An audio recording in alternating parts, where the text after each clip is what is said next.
Look at that, you actually have extra cash after buying all your Duff beer. Now you face the choice: do you pay debt like it's a financial whack-a-mole game? Or do you invest it and let compound interest work its magic while you sleep? This one decision determines whether you retire on a beach or eating crusty burger coupons at 75. We are talking about hundreds of thousands of dollars over your lifetime. Most of you make this based on gut feeling, not actual math. That is as effective as using a magic 8-ball to plan your retirement. I am Barry Bloomberg, the cynical accountant here to fix your sad life. I spend way too much time thinking about money so you don't have to ruin your future. We are not debating whether to pay off that credit card debt from your Kwik-E-Mart squishy binge. We are talking about the strategic choice that builds actual wealth. This choice separates millionaires from those who make interest payments their whole lives. There is no universal answer, which is why your brain hurts thinking about it. Let me hit you with a principle that might actually blow your tiny mind. When you pay off debt, you are earning a guaranteed return. That return is equal to the interest rate on that specific debt. If your credit card charges 22% interest, paying it off earns a risk-free 22% return. Go ahead, try finding a guaranteed 22% return in the stock market. I will wait here until Mr. Burns gives Homer a raise. The stock market historically averages around 10% annually over long periods. I said historically and long periods because the market does not care about your feelings. Some years you get 30% returns and other years it steals 38% of your cash. Here is the million-dollar question you actually need to consider. Should you pay off a 5% interest debt or potentially earn 10% in the market? Math says invest the money, 10% potential beats 5% guaranteed. But if math were the only factor, we would all drive sensible cars and eat rice and beans. The reality is that risk changes everything in this equation. Paying down debt gives you that guaranteed return without any risk. No market crash can take away the interest you are no longer paying. It is boring, predictable, and absolutely guaranteed savings. Investing, however, is like dating an incredibly volatile person. They are spectacular when things go well, but disappear when you need money the most. Investment returns are spectacular, but they might evaporate faster than Homer's motivation to exercise. Let us paint a picture with numbers, because money only makes sense in dollars. Imagine a $350,000 mortgage at 4% interest over 30 years. Your minimum monthly payment is $1,670. You found an extra $1,000 monthly you can either invest or attack the debt with. Strategy 1: channel your inner debt warrior and pay an extra $1,000 monthly. You would be mortgage-free in 14 and a half years instead of the full 30. You save yourself $140,000 in interest over the original loan term. Once debt-free, you now invest the original $1,000 plus the former $1,670 payment. That means $2,670 is invested monthly for the remaining 15 and a half years. Assuming the historical 10% average return, you end up with $1.2 million in investments. Subtracting the saved interest, your total wealth after 30 years is $1.1 million. Not bad, but hold your early retirement party plans. Strategy 2: pay the minimum mortgage payment and invest that extra $1,000 from day one. This is where compound interest starts flexing like Mr. Burns after a power lunch. Investing $1,000 monthly for the full 30 years allows the magic to work longer. Your investment account grows to approximately $2.2 million. Yes, you pay $250,000 in mortgage interest over those 3 decades, which stings a little. But even after that hefty interest expense, you are sitting with $1.9 million in total wealth. That is a difference of roughly $800,000 between the two strategies. $800,000 is not pocket change or finding a dollar in the couch cushions. That kind of money transforms your golden years from struggle to actual golden period.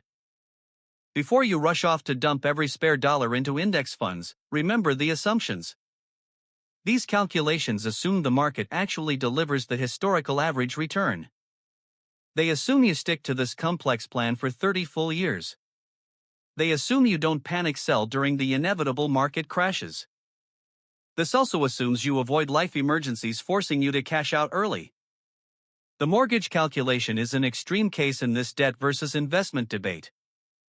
Mortgages have some of the lowest interest rates available to regular people.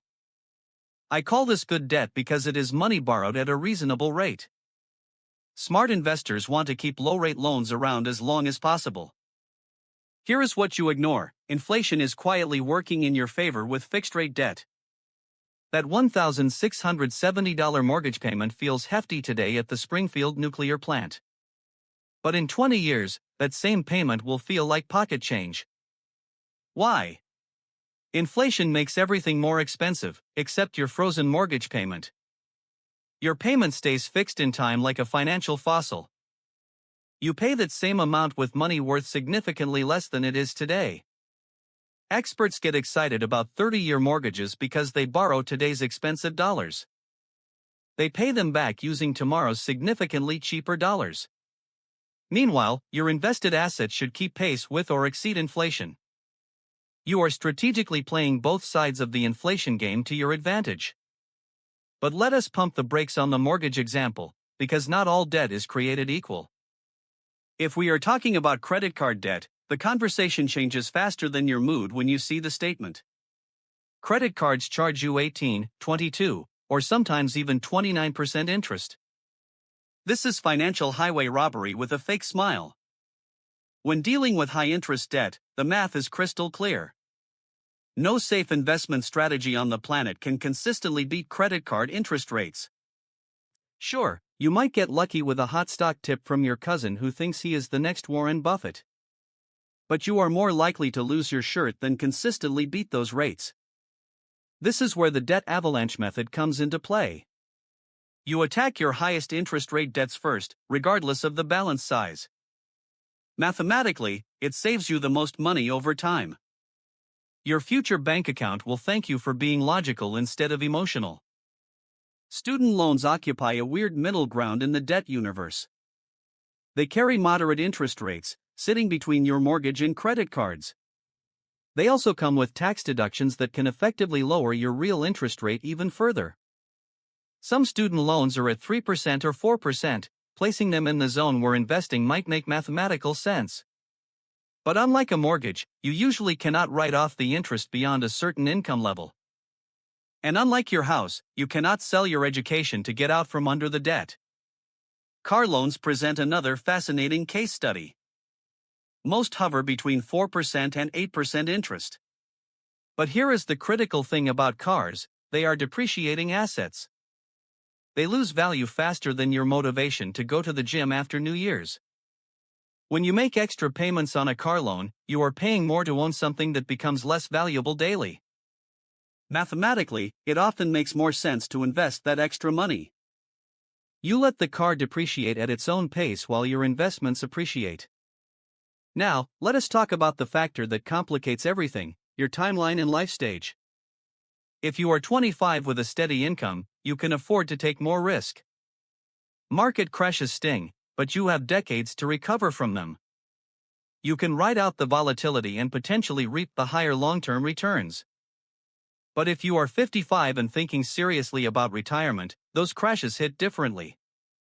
You do not have decades to recover from a major downturn. The guaranteed return of paying off debt starts looking much more attractive. Your risk tolerance is also about your personality, not just your age. Some people sleep better at night knowing they are debt-free, even if they leave money on the table. Peace of mind has a value that will not show up in your spreadsheets.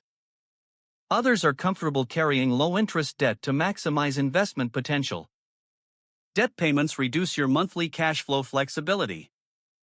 This is a real problem if you lose your job or face unexpected expenses. You cannot pay your electric bill with unrealized gains in your investment account. This brings us to the often overlooked middle ground: doing both simultaneously. Instead of choosing between the two, you can split your extra money. Maybe you put half toward debt reduction and half toward investments. It hedges your bets and might help you sleep better at night. The key is understanding this is not just a math problem. It is a psychology problem, a risk management problem, and a life planning problem.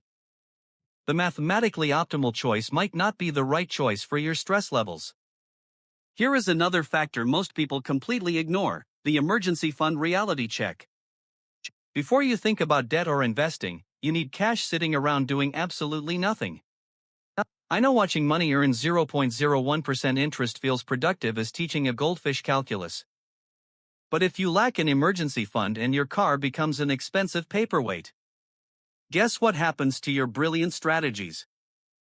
You are either pulling money out of investments at the worst possible time, or you are adding more debt to the pile you are trying to eliminate. It is like trying to fill a bucket with a giant hole in the bottom. 3 to 6 months of expenses in a boring savings account is not sexy.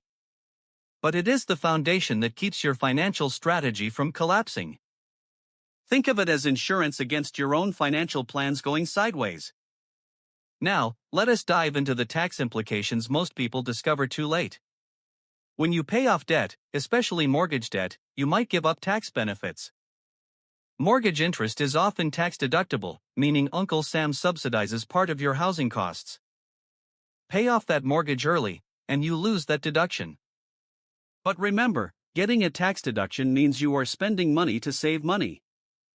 It is like getting excited about a 50% off sale when buying something you do not need. Investment taxes are their own special kind of headache. In taxable accounts, you will pay capital gains taxes on your profits. Long-term capital gains rates are often lower than regular income tax rates. That 10% return might look more like 8% after taxes, changing your calculation. This is why tax-advantaged accounts like 401ks and IRAs are absolute game changers. If your employer offers a 401k match, contributing enough to get it is free money. Only a financial masochist would turn down free money. Now, let us talk about behavioral psychology and how it destroys logical financial plans. You can run all the numbers you want, but if you cannot stick to the plan, the math is irrelevant. Some people are natural debt haters. They see that balance, and it haunts them like a bad breakup. These folks will sacrifice potential investment gains just to sleep peacefully. Peace of mind is not in the spreadsheets. Others treat debt like a tool and are comfortable carrying a 4% mortgage. They finance their cars at 0% interest and invest the cash they could have used to buy it outright. Neither approach is inherently right or wrong. It depends on your personality and your ability to stick with the chosen strategy. The worst outcome is switching strategies every few years based on market performance. Here is something that might surprise you: inflation can completely flip the script. When inflation heats up, fixed-rate debt becomes your best friend. Meanwhile, cash becomes your worst enemy. During high inflation, your debt payments become cheaper over time. Your investments in assets like real estate and stocks tend to keep pace or exceed inflation. Carrying debt stops feeling like a burden and starts feeling like a strategic advantage. You are essentially being paid to borrow money, which sounds too good to be true. That happens when inflation exceeds your interest rate. During deflationary periods, debt becomes more expensive over time. Cash, however, becomes more valuable. This is when paying off debt early looks like genius-level financial planning. Let us address the elephant in the room. What happens when your best-laid plans meet reality? Life has a funny way of throwing curveballs right when you think you figured it out. Maybe you lose your job, get divorced, or have a medical emergency. Here is the bottom line: whether to pay off debt or invest is not a one-size-fits-all question. It depends entirely on your specific situation. High-interest debt? Attack it like it personally owes you money. Low-interest debt, like a mortgage? Maybe let it stick around while your investments do the heavy lifting. Stop overthinking it and start doing something. The biggest financial mistake is planning the perfect strategy but never actually executing it.